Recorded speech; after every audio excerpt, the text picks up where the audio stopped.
Hello guys, मेरा नाम रजीश कुमार है और एक बार फिर से स्वागत है आपके और हमारे इस यूट्यूब चैनल में। तो आज आप सबके सामने मैं एक बार फिर उपस्थित हूं एक नए टॉपिक, एक नए कंसेप्ट के साथ। तो आज हम लोग बात करेंगे कमर्शियलाइजेशन ऑफ एग्रीकल्चर, अर्थात कृषि का वाणिज्यीकरण। कृषि का वाणिज्यीकरण क्या है और इसका उद्देश्य क्या था, और इसके साथ ही साथ हम लोग यह समझेंगे कि इसका रिजल्ट क्या था, और इसके रिजल्ट को हम लोग इसके पॉजिटिव साइड और साथ ही साथ इसके नेगेटिव साइड दोनों को ही देखने के बाद इसका एनालिसिस करेंगे और इसके रिजल्ट को देखेंगे, और अंततः हम लोग इस वीडियो में देखेंगे कि इसका आखिर निष्कर्ष या रिजल्ट क्या रहा। तो आइए चलिए स्टार्ट करते हैं। यदि हम लोग बात करें कृषि का वाणिज्यीकरण क्या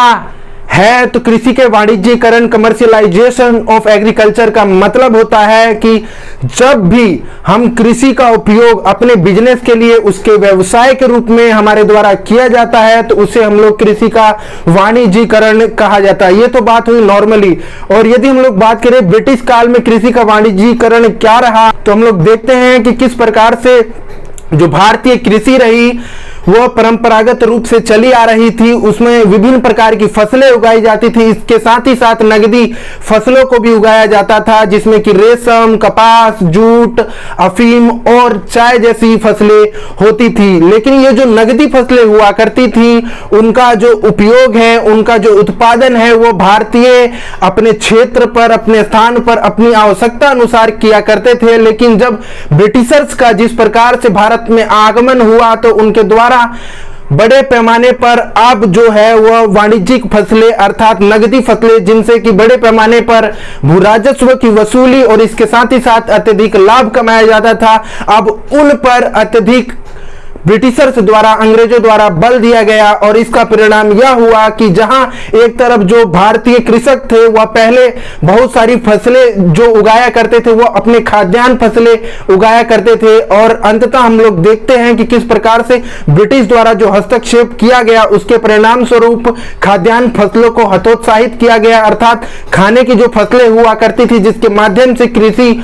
और कृषक जो वर्ग था वो अपना जीविका चलाने का कार्य किया करता था। लेकिन अब अत्यधिक नगदी फसलों को उगाने पर बल दिया गया, तो इसका परिणाम हम लोग देखेंगे भूखमरी और अकाल जैसी परिस्थितियां और गरीबी जैसी परिस्थितियों का सामना कृषकों को करना पड़ता था। तो ये तो बात हुई कृषि का वाणिज्यीकरण क्या है। अब हम लोग बात करते हैं इसका उद्देश्य क्या था। तो चलिए अब बात करते हैं हम अगले नेक्स्ट पॉइंट की ओर, तो वो है उद्देश्य। आखिर कृषि का वाणिज्यीकरण जो था उसका उद्देश्य क्या था। तो जैसा कि हम सभी जानते हैं, जो ब्रिटिशर्स आए, जो अंग्रेज जो भारत में आए, उनका प्रमुख उद्देश्य यही था कि अत्यधिक लाभ कमाया जा सके और उसके माध्यम से अपने देश को विकसित और वहां के लोगों को विकसित के साथ अपने देश का विकास किया जा सके, और इसके साथ ही साथ भारत में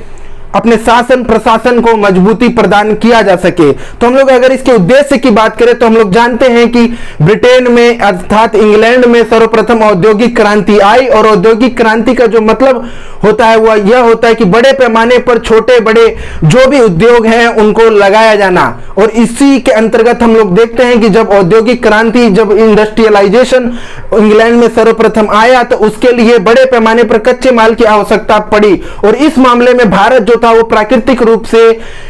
काफी अग्रणी और काफी भरपूर रूप से हम लोग को देखने को मिलता है कि प्राकृतिक रूप से धन संपदा प्रचुर मात्रा में मिलती है। और इसके साथ ही साथ क्योंकि ब्रिटिशर्स ने, अंग्रेजों ने भारत को गुलाम बनाया, तो उनकी नजर भारत पर भी थी, क्योंकि वो ब्रिटिशर्स कई सालों से भारत पर शासन कर रहे थे, कई दशकों से शासन कर रहे थे। और इसी का परिणाम था, चूंकि उन्होंने यहां पर देखा कि प्राकृतिक संपदा अर्थात खेती के माध्यम से विभिन्न प्रकार के कच्चे मालों को कृषकों के द्वारा उपजाया जा सकता है, तो इसलिए उन्होंने कृषि के वाणिज्यीकरण की जैसी व्यवस्था, नीति लाने का कार्य किया। और केवल इतना ही नहीं, और इसके माध्यम से भू राजस्व की वसूली भी अत्यधिक की जा सके, अर्थात भूमि से अत्यधिक कर प्राप्त किया जा सके। क्योंकि अगर नगदी फसलों को उगाया जाता है, अगर कृषकों के द्वारा उस पर अत्यधिक बल दिया जाता है, ब्रिटिशर्स द्वारा अगर कृषकों पर बल दिया जाता है कि आप अत्यधिक जो है वो नगदी फसलों को उगाए, जिसमें कि कपास, जूट, रेशम, अफीम और चाय जैसी फसलें थी। तो चूंकि यह अत्यधिक उगाया जाता था और इससे अत्यधिक मुनाफा और इनकम हुआ करता था, तो इसका परिणाम यह हुआ कि कृषकों से भी अत्यधिक और अत्यधिक लाभ कमाने का उद्देश्य कृषि के वाणिज्यीकरण का था। और यदि हम लोग नेक्स्ट पॉइंट की बात करें तो हम लोग जानते हैं कि जो व्यापार जो हुआ करता था, जो ब्रिटिशर्स का व्यापार हुआ करता था और इसके साथ ही साथ भारत का जो व्यापार हुआ करता था, हम लोग देखते हैं कि एक तरह का त्रिकोणीय व्यापार हम लोग को अंतर्राष्ट्रीय स्तर पर और भारत के साथ देखने को मिलता है, जिसमें चाय और अफीम जैसी जो फसलें थी, जो वस्तुएं थी, उनका आदान प्रदान हुआ करता था ब्रिटेन से, भारत से और चाइना से। तो इसी के अंतर्गत अपनी अंतर्राष्ट्रीय जो स्थिति थी, अंतर्राष्ट्रीय स्तर पर संतुलन बनाए रखने के लिए, व्यापार के स्तर पर संतुलन बनाए रखने के लिए ब्रिटिशर्स द्वारा कृषि का वाणिज्यीकरण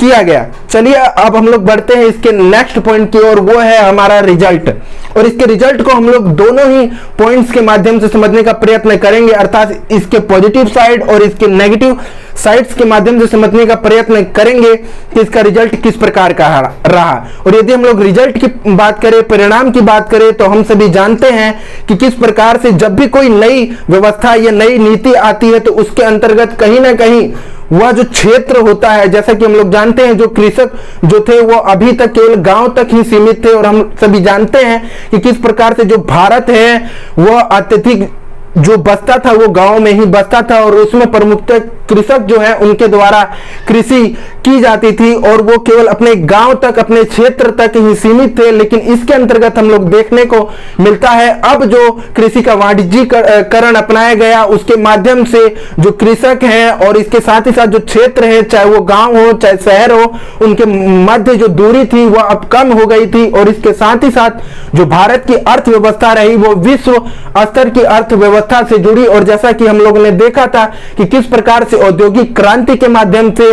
जो ब्रिटिशर्स रहे थे उन्होंने भारत द्वारा कच्चे माल का निर्यात कर कर अपने देशों में उसका उपयोग कर और विभिन्न प्रकार की वस्तुओं का उत्पादन कर विभिन्न क्षेत्रों में, विभिन्न स्थानों पर इसको ले जाने का कार्य किया। तो इस प्रकार से हम लोग देखते हैं कि भारत भी एक विश्व की अर्थव्यवस्था से जुड़ा कृषि के वाणिज्यीकरण के माध्यम से। लेकिन वहीं हम लोग दूसरी ओर देखते हैं कि कृषि के वाणिज्यीकरण के माध्यम से नई प्रकार की प्रणालियां, बाजार व्यवस्था से लोग परिचित हुए, भारत के लोग परिचित हुए और कृषक वर्ग खासतौर से परिचित हुआ। तो लेकिन हम लोग वहीं पर पाएंगे और आज भी हम लोग को यह स्थिति देखने को मिलती है कि किस प्रकार से जो जब भी कोई नई व्यवस्था आती है तो उसमें किसी न किसी प्रकार की समस्या हम लोग को देखने को मिलती है। और परिणाम यही हुआ कि जब बाजार जैसी व्यवस्था आती है, और हम लोगों ने देखा भी है कि किस प्रकार से बिचौलियों का आगमन अर्थात मीडिएटर्स का आगमन हो जाता है, और इसी का परिणाम हम लोग को देखने को मिलता है कि अब ब्रिटिशर्स जो शोषण कर रहे थे वहीं अब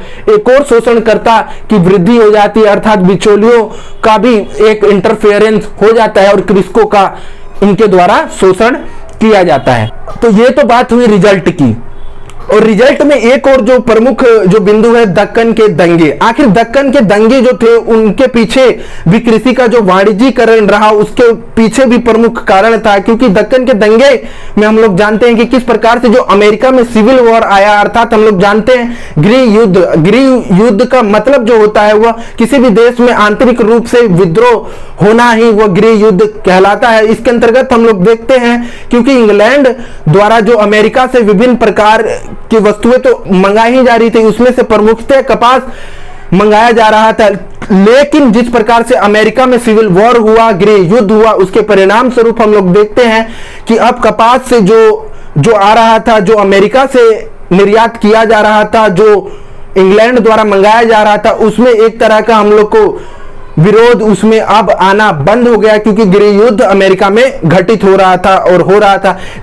और इसी के दौरान और इसी का फायदा उठाते हुए और इसी के अंतर्गत हम लोग देखते हैं कि किस प्रकार से ब्रिटिशर्स द्वारा अब कपास का बोझ और कपास का उत्पादन करने पर उसका कच्चा माल का उत्पादन करने का कार्यभार भारतीयों पर छोड़ दिया गया। और इसका परिणाम यह हुआ कि चूंकि भारतीयों से अत्यधिक कपास का उत्पादन करवाया जा रहा था, तो इसी के साथ साथ अत्यधिक भू राजस्व की वसूली भी इनके द्वारा की जाने लगी, भू राजस्व की दर में वृद्धि कर दी गई। लेकिन एक समय ऐसा भी आया और हुआ भी, अमेरिकी सिविल वॉर खत्म हुआ, लेकिन उसके बाद जिस प्रकार से भू राजस्व कर अत्यधिक बढ़ाया गया था ब्रिटिशर्स द्वारा, वह कम नहीं किया गया। तो इससे कहीं ना कहीं जो भारतीय जनता थी, जो भारतीय जनमानस था, उसमें एक प्रकार का असंतुष्टता का भाव, एक क्रोध की भावना जागृत हो उठी और इसका परिणाम हम लोग को देखने को मिलता है कि दक्कन के दंगे के रूप में हम लोग के समक्ष प्रस्तुत होता है। तो यह था इसका रिजल्ट। अब हम लोग बात करते हैं इसके नेक्स्ट पॉइंट की, जो है हमारा अंतिम पॉइंट, वह है हमारा निष्कर्ष अर्थात कंक्लूजन। कृषि का वाणिज्यीकरण जो रहा वह किस प्रकार से अंततः हम लोग को देखने को मिलता है। तो हम लोग पाएंगे इसके निष्कर्ष को कि एक तरफ जहां ब्रिटिशर जो भारत में आए थे, उनका प्रमुख से प्रमुख उद्देश्य जो हमेशा से रहा है वह अत्यधिक भू राजस्व की प्राप्ति, अत्यधिक कर की प्राप्ति और उसके माध्यम से अपने देश को, अपनी शासन व्यवस्था को भारत में मजबूत करने का रहा है। तो इससे हम लोग पाते हैं कि एक प्रकार की प्रगतिशील व्यवस्था, एक नई व्यवस्था जरूर थी, लेकिन इससे कहीं ना कहीं कृषकों को, जो भारतीय कृषक थे, उनको उतना लाभ नहीं हुआ जितना कि इंग्लैंड के कृषकों को हुआ था। और अंततः इसका अत्यधिक जो लाभ जो मिला, जो फायदा हुआ, वो औपनिवेशिक जो शासक थे, जो ब्रिटिशर्स थे, उनको हुआ, ना कि भारतीय कृषकों को। और इससे परिणाम यह हुआ कि जो भारतीय कृषक थे, और हम लोगों ने देखा भी कि दक्कन के दंगे के रूप में एक विद्रोह जैसी घटना भी देखने को मिलती है। तो ये था आज का मेरा वीडियो। कृषि का वाणिज्यीकरण, कमर्शियलाइजेशन ऑफ एग्रीकल्चर क्या था, उसके उद्देश्य क्या थे, उसका परिणाम क्या रहा, उसका उद्देश्य क्या था, और इसके साथ ही साथ निष्कर्ष क्या था, इन तमाम बिंदुओं को हम लोग ने इस वीडियो में समझने का प्रयत्न किया। तो ये था आज का मेरा वीडियो। कैसा लगा लाइक और शेयर करना ना भूलें। थैंक यू, धन्यवाद।